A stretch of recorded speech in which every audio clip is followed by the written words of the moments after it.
तो विद्यार्थी मित्रों हवे आपणे 7.2 स्वाध्यायनो दाखला नंबर 10 के जे छेल्लो दाखलो छे कि ज्यां आपणो 7.2 स्वाध्याय पूर्ण थशे।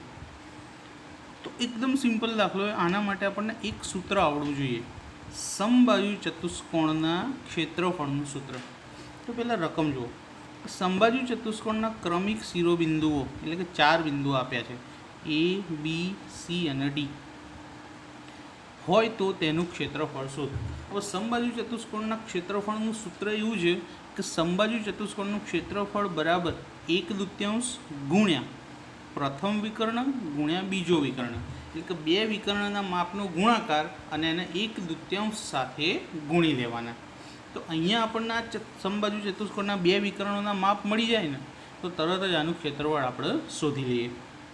તો ધારો કે આકૃતિની રકમની અંદર આપણને નામ નથી આપ્યા તો પહેલાં તો આપણે એની આગળ નામ લખવા પડશે। તો ધારો કે ચતુષ્કોણ ABCD સમબાજુ ચતુષ્કોણ છે, નામ આપી દીધા A B C અને D। તો એના જે યામ છે એને x1 y1 કહીશું એટલે 3 અને 0, બીના યામ x2 y2 એટલે 4 અને 5, સીના યામ x3 y3 -1 અને 4 અને ડીના યામ x4 y4 -2 અને 5।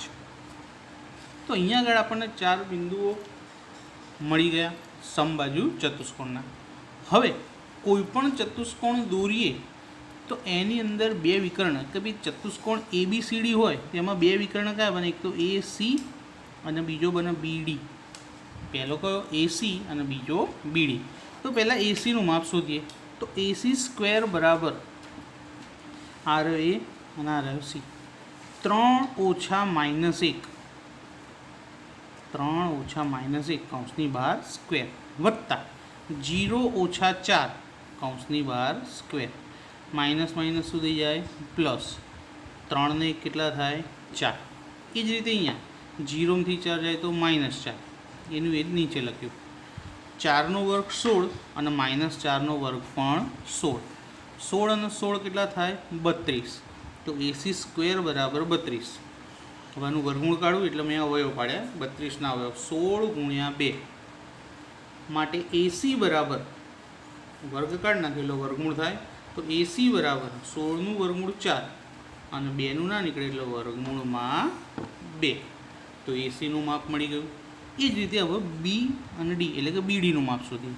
તો BD² બરાબર 4 ઓછા -2 કૌંસની બહાર સ્ક્વેર વત્તા 5 ઓછા -1 કૌંસની બહાર સ્ક્વેર માઇનસ માઇનસ પ્લસ 4 ને 2 કેટલા થાય 6 કૌંસની બહાર સ્ક્વેર। એ જ રીતે અહીંયા પણ માઇનસ માઇનસ પ્લસ 5 ને કેટલા થાય 6 કૌંસની બહાર સ્ક્વેર, 6નો વર્ગ 36, 6નો વર્ગ 36 વચ્ચે વત્તાકાર 36 વત્તા 36 કેટલા થાય 72। તો BD² બરાબર 72। હવે એનું પણ વર્ગમૂળ શોધવાનું એટલે અવયવ પડે 36 ગુણ્યા 2। તો માટે BD બરાબર 36નું વર્ગમૂળ શું નીકળે 6, 2નું નથી નીકળતું એટલે વર્ગમૂળમાં 2। તો બંને વિકર્ણ મળી ગયા AC અને BD અને સૂત્ર મેં શું કીધું હતું કે સમબાજુ ચતુષ્કોણનું ક્ષેત્રફળ બરાબર 1/2 ગુણ્યા વિકર્ણોનો ગુણાકાર। તો આ રહ્યું આપણું સૂત્ર કે સમબાજુ ચતુષ્કોણનું ક્ષેત્રફળ બરાબર 1/2 ગુણ્યા વિકર્ણોનો ગુણાકાર। તો 1/2 ગુણ્યા વિકર્ણો કયા હતા AC ગુણ્યા BD, 1/2 ગુણ્યા ACનું માપ આપણે શોધ્યું હતું 4√2 અને BDનું શોધ્યું હતું 6√2। હવે ગુણાકાર કરીએ તો જો આ બે કોની સાથે ઉડાવી દઈશું આપણે 4ની સાથે, તો 2 દુ 4।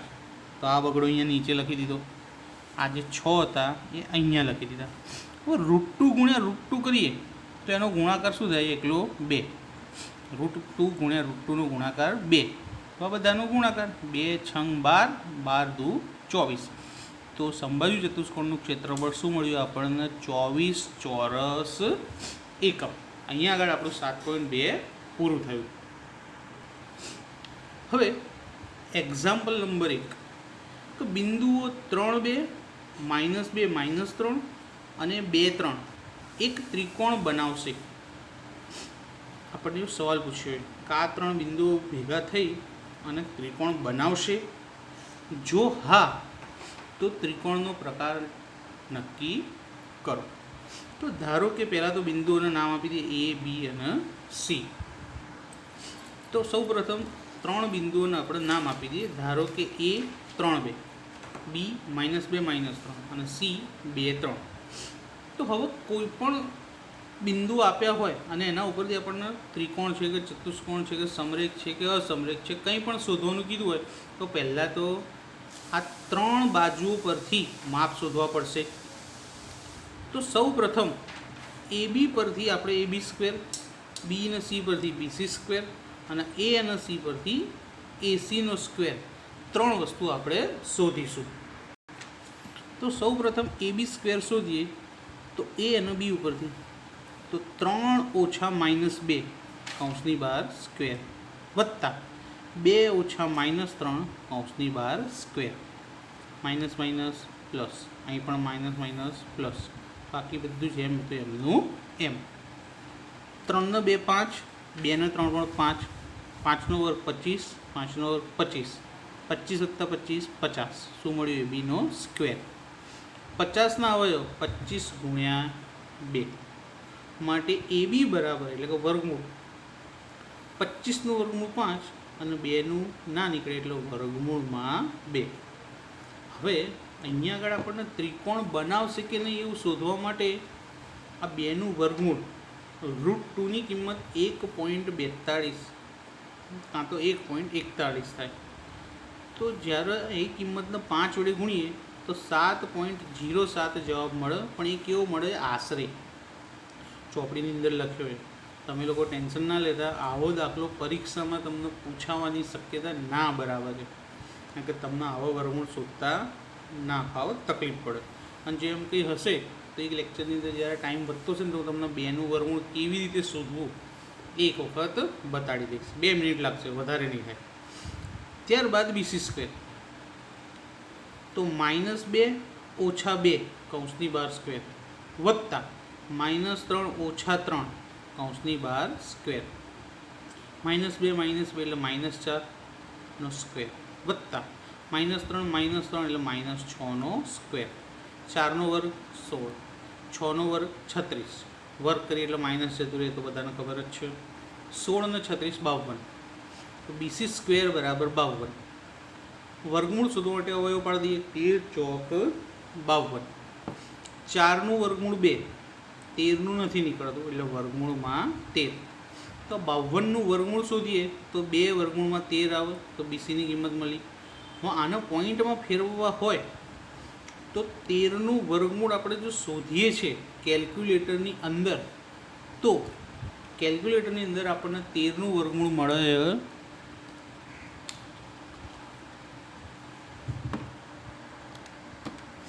3.50ની આજુબાજુ આપણને 13નું વર્ગમૂળ મળે.